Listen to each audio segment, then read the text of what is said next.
Alright mga amigo, so sa unang video natin mga amigo ay ipinakita natin kung paano magtanggal ng damage main engine chain guide bar. So ngayon mga amigo ay ipapakita natin kung paano magkabit ng ating bagong main engine chain guide bar mga amigo. So ayan na mga amigo, ipapakita natin ang simpleng paraan kung paano magkabit ng bagong main engine chain guide bar. Alright. So itong hinawakan natin mga amigo ay bago to at ikabit na natin dito sa kanyang posisyon. So dandahan na mga amigo dahil medyo slippery ang ating pwesto.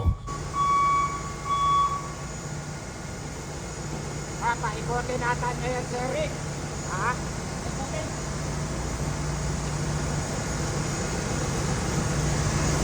Dito banda mga amigo ay nakatutok na ang main engine chain guide bar sa kanyang posisyon at pinaturning gear natin ang makina mga amigo upang madaling ipasok. Sa ganitong paraan mga amigo, hindi tayo mahihirapan na maipasok ang chain guide bar sa kanyang posisyon dahil naka-turning gear lang ang makina mga amigo, medyo mabigat lang at alalayan lang natin kunti na maipasok sa kanyang posisyon.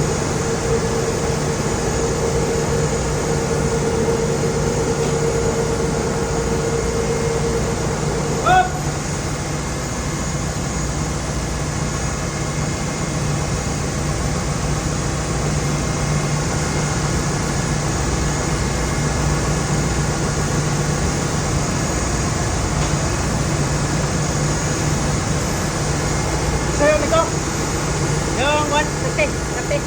Dapat dito, naka to? Nakapantay talaga. Pag hindi pantay, di mapasok ng bolt.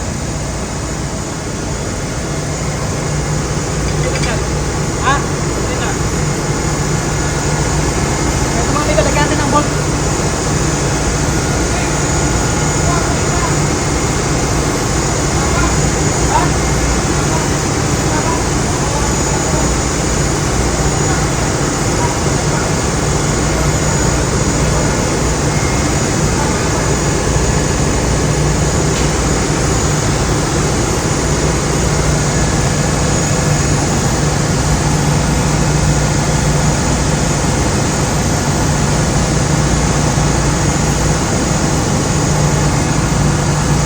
Ito.